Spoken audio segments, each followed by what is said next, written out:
Welcome back to Citizen Live at 1. Narok County Governor Samuel Olen TUNAI has once again dismissed calls by some leaders in the county who have called for his resignation over the alleged mismanagement of county funds. The governor criticized the leaders led by Senator Stephen Olen Tutu and urged them to wait for the 2017 polls if they want change at the county leadership helm. Our reporter Tobias Bele tells us more.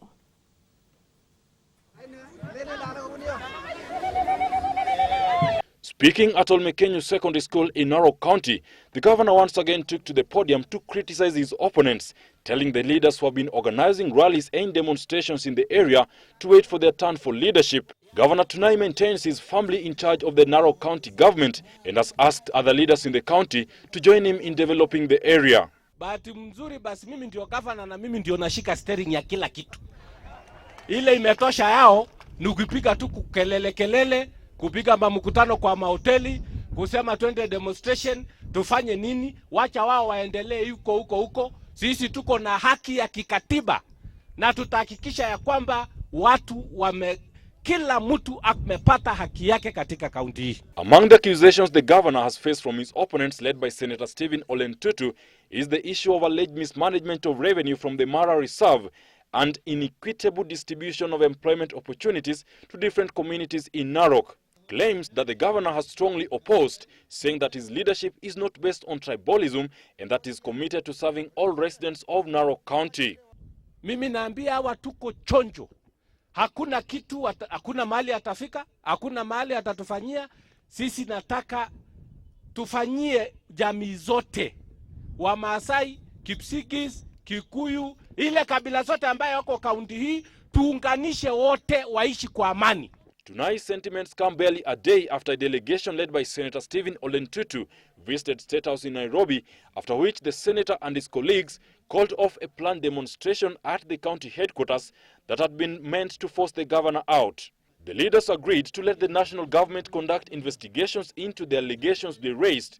The senator had earlier led residents in a protest calling for the governor's resignation amid claims that there was mismanagement of funds in the county.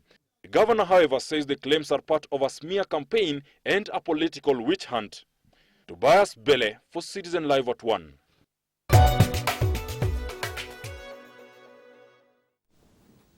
In business, electricity cable manufacturers have raised the alarm over the influx of fake and low-quality cables into the country.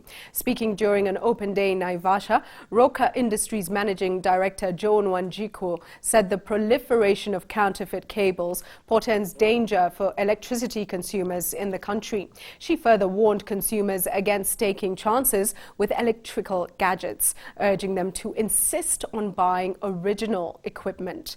The Naivasha-based Roka Industries, manufacturers of the Kenya Cables brand of electricity cables, say that there's a black market for counterfeit electricity cables that is worth 300 million shillings.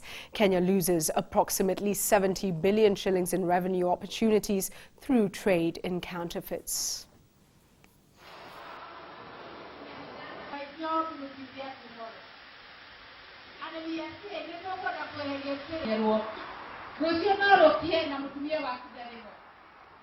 There are fake, so many things which are coming into the market, and it's such a big challenge to the local manufacturing, because you'll go and find cables which have come in and they are not quite the real cable, and the prices are quite low, and there are those people who really go for the pricing, not the quality. So it really becomes a challenge on that. Well, moving across the border now, and after more than 2 decades of instability in Somalia, Mogadishu is struggling to pick up the pieces and rebuild what was one of the most picturesque vintage cities on the continent. Most structures bear the scars and bullet holes characteristic of war, and most homes do not have electricity or running water. But improved security after AMISOM and government troops pushed Islamic militants from the capital has set the pace for a revival, with contractors putting up modern housing for a growing market of Somalis who have come back from the diaspora. 2 decades, war raged on in Somalia. Its countrymen and women fled and scattered to different parts of the world. Today, a number of them are returning home as life slowly returns to normal. High-rise apartments are beginning to dot the Mogadishu landscape. Contractors are scrambling to meet the housing needs of expatriates and the diaspora coming back home. The Safari apartments are one such project. They are a series of 3 buildings, each with 16 units. But according to Assistant Engineer Wycliffe Okoth, the construction process has been far from easy. Much of the building materials they need are unavailable in Somalia and have to be imported from neighboring countries. The main challenges we are facing in this apartment is materials. Materials like steel, calcium, tiles, doors, windows, and cement, because we are importing them from up countries. Safari apartments come with modern fixtures and an enviable view of Mogadishu. Each apartment costs a hefty 31.5 million shillings for those willing to buy and up to 135,000 shillings per month to rent. Noor Ali is the director of Safari Apartments. He says it's much more profitable to construct apartment blocks because many people can't afford to buy land on which to build their own home. The issue is further complicated by the fact that after the war, Somalia is yet to establish clear land ownership policies, making it difficult to purchase land and property. Because the cost of land is very expensive here in the capital, we decided to build a high-rise apartment that house many families instead of one family living in one piece of land that may cost more than $1 million US. Before the conflict, Mogadishu was a thriving cosmopolitan city with a vibrant economy. The late 80s were an era of rebuilding and optimism. But now most residents live in houses like these, a remnant of the war which destroyed the city's infrastructure. Halima Ali pays about 27,000 shillings per month for her home, where she lives with her 7 children. She hopes the new construction boom will offer more affordable housing options. High-rise apartment buildings are a step in the right direction, helping Somali people move forward. They will also help with the shortage of housing in the city. I rented this house for $300 US. Somalia's government is encouraging Somalis across the world to return home and be part of the reconstruction process. But the Horn of African nation needs rebuilding from scratch. Just 10% of its roads are paved, while 95% of the country's 10 million people have no electricity. Unemployment is high and many live in poverty, surviving on less than $1 a day. Well, it's good to see Somalia rebuilding, and we wish them all the best. Let's move now to Egypt, where a jewelry and handicraft school in Cairo, sponsored by famous Egyptian jewelry designer Azza Fahmy, is attracting creative students with the goal of helping the next generation of jewelry designers. Students work with silver, gold, and stones, and they learn metal smithing techniques, design making skills, sewing, filing, soldering, casting and forging, among other things. Let's take a look. Fahmy's jewelry is marketed across the world, but her school was created with the intention of helping local students. In March, the studio will have been open for 2 years. I thought, why not open up a school, because a lot of people were thinking in the same way as Azza Fahmy. They want to learn well, but can't go to Europe to learn. Why not open up a school for them? So we created this humble school for them. Students work with silver, gold and stones. They also learn smithing techniques, design making skills, sewing, filing, soldering and casting. But Fahmy says they are also encouraged to think outside the box. I want them to think freely and be able to create what they think of and be innovative. If they do that, they're spreading their wings to fly.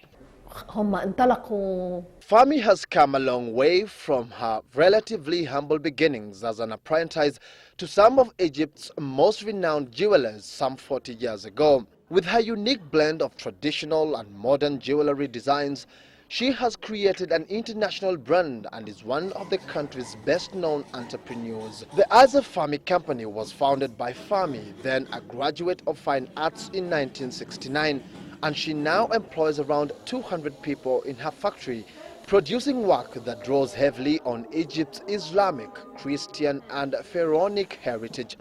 Her discovery of her passion for jewelry turned into a day job at Egypt's historic Khan el Khalili market in Old Cairo, where she'd work hours learning the tricks of the trade.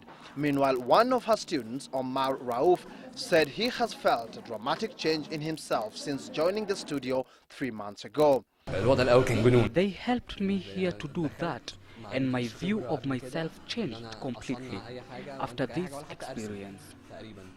Another student, Mai Sami Warden, said jewelry design is an art form. I don't think it's that much stranger than any other art form. I mean, I think maybe because it's very specific, it could be considered as strange or unusual, but if you look at it, something that's prevalent in our everyday lives, it's something you encounter every day. So I don't see it as something that, I mean, it is an unusual major, I will admit that. I mean, it's not common to hear about someone that studies jewelry design, but I think it's something that can be valued as much as any other art form. Her work has also been featured at London and New York Fashion Week and in collaborations with leading international designers like British designer Julian MacDonald and London label Print. Patrick Igunza, Citizen, Live at 1. Back to the local scene now, and let's take a look at the foreign currency market. The Kenyan shilling has opened slightly weaker today against the US dollar. Commercial banks are now quoting the local unit at an indicative rate of 90 shillings and 24 cents buying, 90 shillings and 41 cents selling to the dollar. 1 euro is trading at 110 shillings and 73 cents buying, 111 shillings and 6 cents selling. Against the sterling pound, the local unit is trading at 140 shillings, 40 cents buying, 140 shillings and 72 cents selling.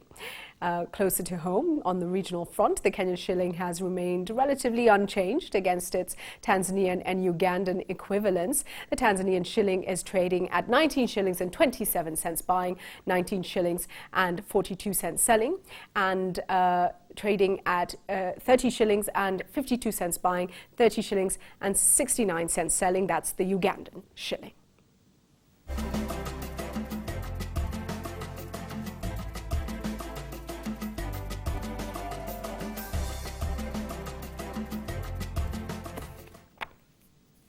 I see comments that we should be quoting the Rwandese currency, and we certainly will make an effort to do that for you all. Moving back to the news now, and the opposition team CORD is calling on President Uhuru Kenyatta to reduce celebrations following the withdrawal of charges at the International Criminal Court and focus energies on securing the country. CORD co-principal Moses Wetangula says that with the ICC burden off the president's back, he should concentrate on revamping the country's security structures and providing leadership. But as Francis Kashuri reports, UDF leader Musalia Mudavadi has challenged CORD to provide practical proposals for tackling insecurity instead of heaping blame on the government. ICC prosecutor Fatou Bensouda's decision on Friday to withdraw the charges that President Uhuru Kenyatta was facing at the Hague-based court has triggered jubilation from his supporters. But the opposition leaders say it was no time for the president to celebrate, and instead he should focus his energies on seeking solutions for the security challenges facing the country. Na sisi tunataka kumwambia rais sasa excuses zenye amekuwa akipeana ya kwamba ako busy na hii zimekwisha.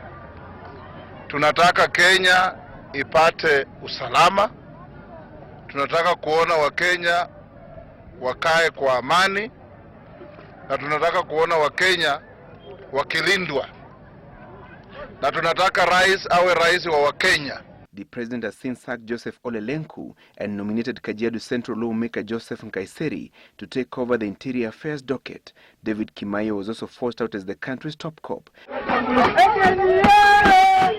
Wetangula, who was campaigning for Boniface Sifuna, Ford Kenya's candidate in the upcoming Matumbei ward by-election, said a lot more needs to be done. UDF leader Musalia Mudavadi has hailed President Kenyatta's decision to nominate Nkaiseri to head the Interior Affairs docket and urged the Code Brigade to partner with the government in addressing national security challenges. Na sasa nafasi imepatikana, nyinyi wa ODM ndio mnapewa kiti cha internal security. Sasa unalalamika nini? Tekeleza utulinde.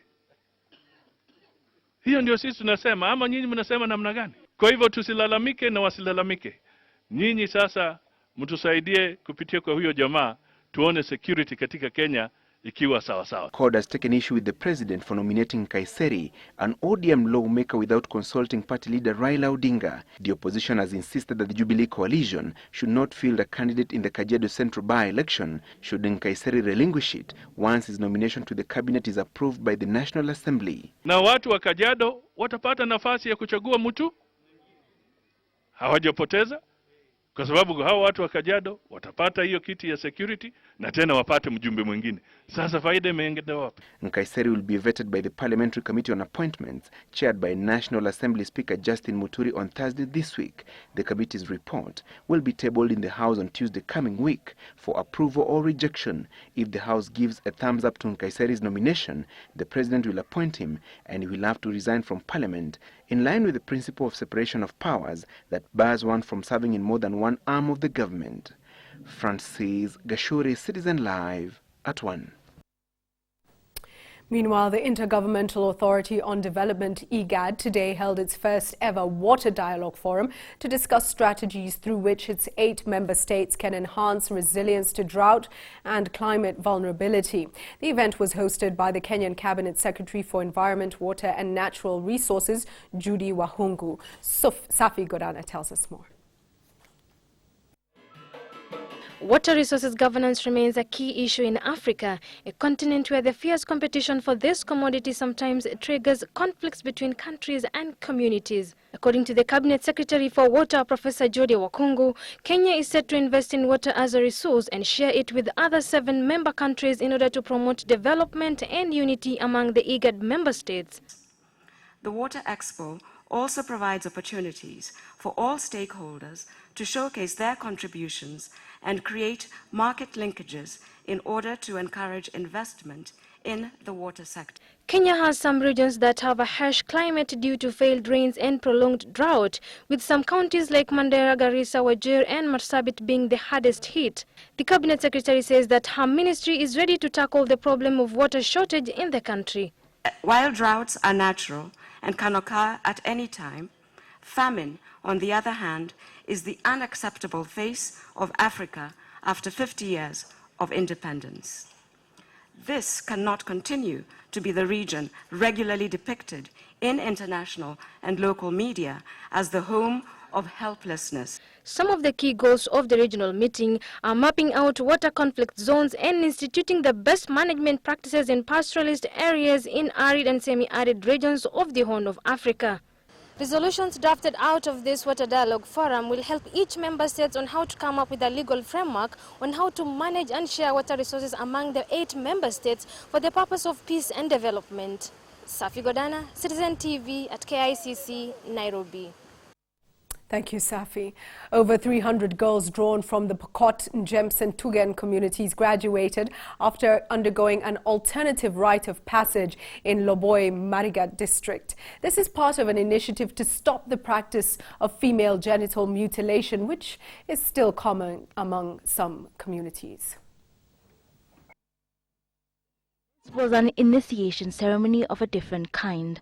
The girls who were bidding their childhood goodbye had not undergone the cut as others from their communities had before them. Instead, they spent 3 weeks in a camp where teachers imparted life lessons, and then they were deemed ready to start the next phase of their lives. Naona ni wasichana wengi na wasasi ambao wamekubali ya kwamba utohara ya msichana asi halali, kwa sababu hata katika Biblia hakuna mahali msichana alitahiliwa. Despite the risks involved, various communities still carry on the practice.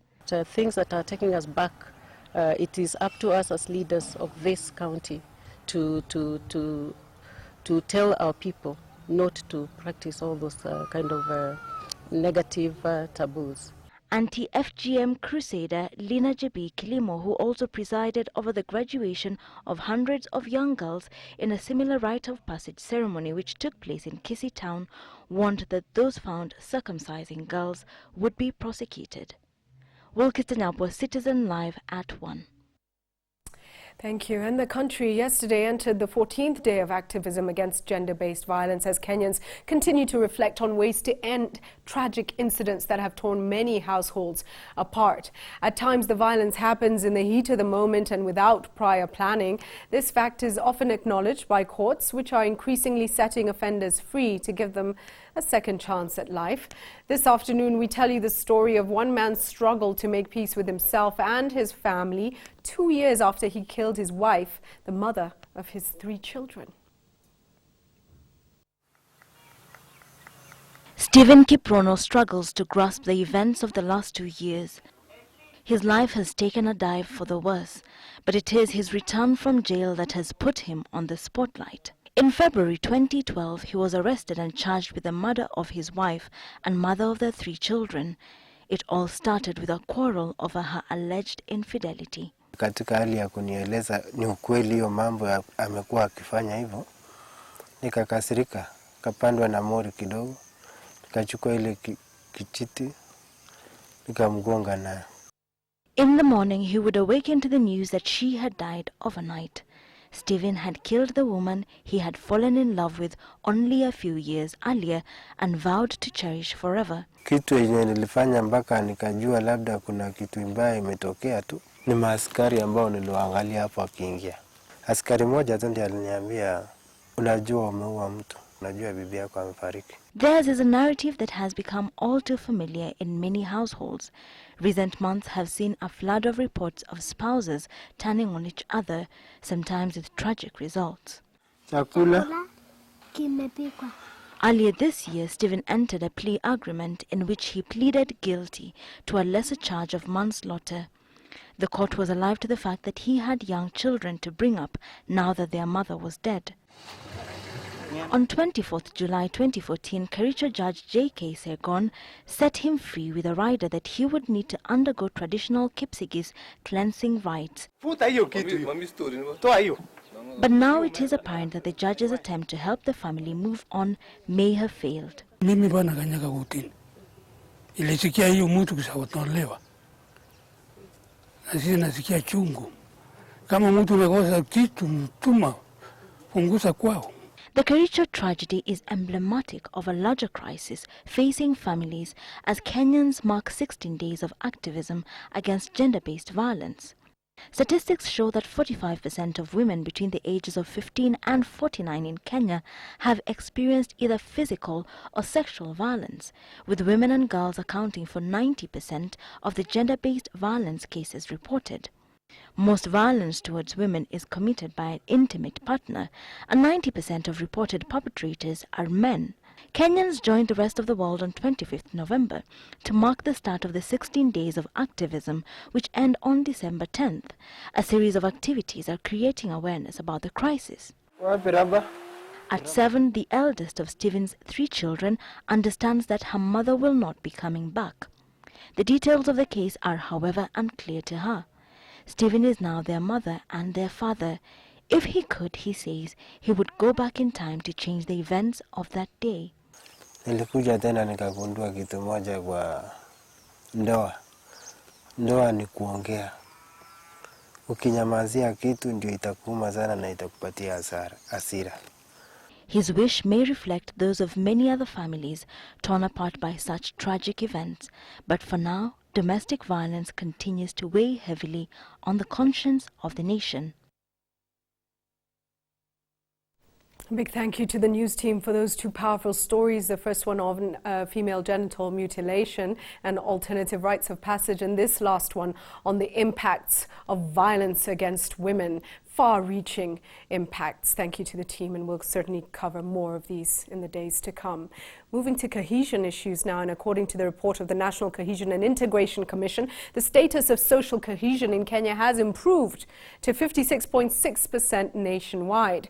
However, Kenyans have a lot to do on building trust, equity, and security. Speaking during the official launch of the status of social cohesion in Kenya, NCIC Chairman Francis Ole Kaparo called on the government to invest more in national cohesion. He reiterated that lack of goodwill among Kenyans is a major setback in national cohesion. Chief Justice Willy Mutunga, who was the chief guest, promised that the judiciary will work hand in hand with NCIC to bring to book leaders who are preaching tribalism in Kenya. He further urged Kenyans to stop tribalism on social media.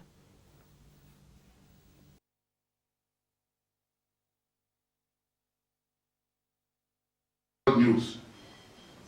The news is how badly uncohesive we are. And we are informed here that we are about 43% uncohesive.